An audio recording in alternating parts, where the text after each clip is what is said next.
ఓం నమ శివాయ నమ శివాయ నమ శివాయ. ఓం పరబ్రహ్మ పరమాత్మ నమ జగత్తుర్తదేశితి ఫలయా బ్రహ్మారియరాయ త్రిగుణాత్మే సర్వకవతిగామి దర్శ దత్తాత్రేయాన విదంతిని సిద్ధి గురు గురు గురు గురు గురు గురు స్వాహ. ప్రజలందరికీ నమస్కారము. శ్రీ క్రోధినామ సంవత్సరం 2024 డిసెంబర్ మాసం ధనుసు రాశి ఫలితాలు. ఈ ధనుసు రాశి వాళ్ళకి 5 గ్రహాలు వీళ్ళని గ్రోషిస్తున్నాయి. ఈ 5 గ్రహాల వలన వీళ్ళకి లక్ష్మీ కటాక్షంలో ఇబ్బందులు, ఆరోగ్యంలో ఇబ్బందులు, వ్యవసాయంలో ఇబ్బందులు, కుటుంబంలో ఇబ్బందులు కొన్ని కనపడుతున్నాయి. మరి ఈ రాశి వాళ్ళకి ఏ విషయమైనా కూడా రాంబాణం మాదిరిగా టాక్కన మాట్లాడుతుంటారు. దానివల్ల దెబ్బతింటుంటారు. ముందే వీళ్ళ విషయాలని ప్లానింగులు చెప్పేస్తుంటారు. దానివల్ల లేనిపోయిన సికాకులు, కొన్ని ఇబ్బందులు కొన్ని ఎదురవుతుంటాయి. దాని వలన వీళ్ళకి మనశ్శాంతి ఉండకోకుండా మానసికంగా ఇబ్బందులు, కుటుంబంలో సమస్యలు, బంధుమిత్రులతో ఇబ్బందులు, డెవలప్మెంట్ ఉండదు. ఏ పనికి వెళ్ళినా ఆ పని కొన్ని రోజుల పాటు చేయటం, కొన్ని రోజుల పాటు బ్రేక్ కావటం, ఇలాంటి ఇలా జాతక విధానాల్లో ఉన్నాయి. మరి కంపెనీ వాళ్ళు, బిజినెస్ చేసేవాళ్ళు, ఉద్యోగం చేసేయాల్సిన వాళ్ళు ఉన్నారు, చాలామంది ఉన్నారు కదా.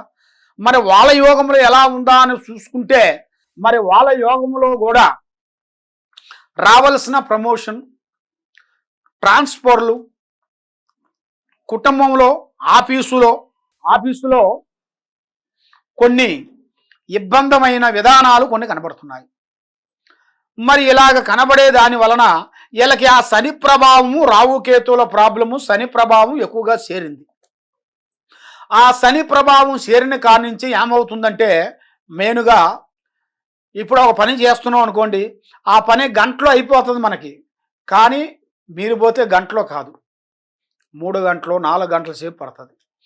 అదే పని ఏరియా వాళ్ళు వెళ్ళారనుకోండి, 1 అవర్లో అయిపోతుంది. అది ఎందువల్ల? నీ మీద శని ప్రభావం ఉన్నదాని వలన అది నీలో కానీ, నీ ఎదుట్లో ఉండవలసిన వాళ్ళు కానీ, వాళ్ళ మీద ఉండే ఎఫెక్ట్ కూడా మీ మీద కొంచెం పడుతుంటుంది. కాబట్టి దానివల్ల మీకు ఆ శని ప్రభావం మీ మీద ఉండదాని వలన మీకు అన్ని పనులు లేట్ అయిపోతుంటాయి. కాబట్టి ఆ శని ప్రభావం అనేది మీ మీద నుంచి పోవాలంటే కొన్ని గ్రహాలు మిమ్మల్ని ఘోషిస్తున్నాయి. 4 గ్రహాలు మిమ్మల్ని ఘోషిస్తున్నాయి. ఆ 4 గ్రహాల్లో రావు, కేతువ, శని, కుర్జుడు. ఈ 4 వల్ల నీకు ఏ కార్యక్రమం అనుకున్నా, ఏ పని అనుకున్నా కూడా చేతిగాడికి వచ్చి నోటికి అందుకోకుండా పోవటం, మొహము చూసిన వాళ్ళు బగ్గును మండటం, నీకు సాయం చేస్తానన్న వాళ్ళు, హెల్పింగ్ చేస్తానన్న వాళ్ళు కూడా హెల్పింగ్ చేయకోకుండా ఉండటం, స్త్రీ వల్ల నుంచి కూడా కొన్ని ఇబ్బందులు కొన్ని రావటం, మానసికంగా కొన్ని ఇబ్బందులు పడటం. మరి నీ జాతక యోగంలో ఈ విధంగా ఉంది కాబట్టి విద్యాపరంగా కొన్ని మార్పులు కొన్ని చేయాలి మీరు. వ్యవసాయ పరంలో కొన్ని మార్పులు మీరు కొన్ని చేయాలి. తర్వాత రాజకీయ ఫలితాల్లో కూడా కొన్ని మార్పులు మీరు చేసినట్టుగైతే మీకు మంచి శుభ ఫలితాలు రాబోతున్నాయి. కాబట్టి మీకు రియల్ ఎస్టేట్ విధానాల్లో కూడా కొన్ని భూముల విశేషాలు కానీ, మరి మీరు ఒక షేర్ మార్కెట్ లాంటిది కూడా దాంట్లో మీరు పెట్టుబడి పెట్టుకునేట్టుగైతే మీకు ఈ జనవరిలో నుంచి మీకు మంచి శుభ ఫలితాలు రాబోతున్నాయి. కాబట్టి మరి ఆ షేర్ మార్కెట్ లాంటివి కూడా కొంతమంది మనం పెడుతున్నాము. కాబట్టి మరి ఆ దాంట్లో మనకు ఆ డబ్బులు వస్తాయా, వెళ్ళిపోతాయా అని చాలామందికి చాలా విధానాలుగా ఉంటాయి. కాబట్టి మీ టైం అనేది బాగోలేనప్పుడు, మీకు ఆ షేర్ మార్కెట్ బాగున్నప్పుడు కూడా మీరు పెట్టింది కూడా భంగం అయిపోతుంటుంది, బ్రేక్ అయిపోతుంటుంది.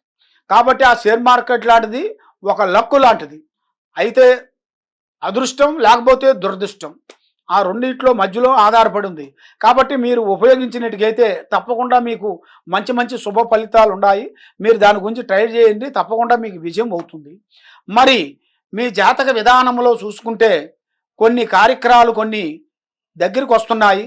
మరి ఇప్పుడు టైం కూడా అంత అనుకూలంగా కనబడుతుంది. టైం కూడా మీకు అంత అనుకూలంగా లేదు.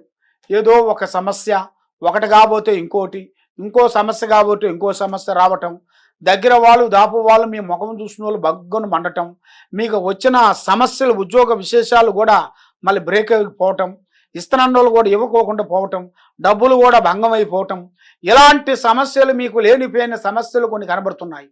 మరి ఈ సమస్యల్లో మీకు ఉండాల్సిన ఈ సమస్య మీకు పోవాలంటే మీరు పూజించాల్సిన ఆ లక్ష్మీదేవత అమ్మవారు పూజా విధానం అనేది మీరు చేసుకునేట్టుకైతే మీకు ఆ అష్టలక్ష్మి పూజ మీరు చేస్తే మీ మీద ఉన్న కష్టాలన్నీ తొలగిపోతాయి, విజయవంతం అవుతుంది. మీకు ఏ సమస్య ఉన్నా ఈ కింద ఉండాల్సిన నెంబర్కి సంప్రదించండి. మీ ఏ డౌట్ ఉన్నా కూడా మమ్మల్ని సంప్రదించినట్టుకైతే మీ జాతకాన్ని బట్టి, మీ యోగాన్ని బట్టి, మీ నక్షత్రాన్ని బట్టి, మీ ఇంట్లో ఏముంది, మీ ఒంట్లో ఏం జరుగుతుంది, మీ భూమిలో ఏముంది, మీరు చేసే ఆఫీసులో ఏముంది, మరి మీరు చేసే పనులలో ఎలా ఉందా అనేది చూసి చక్రం వేసి చూసి చెప్పగలుగుతాం. సర్వో జనా సుఖినో భవంతు.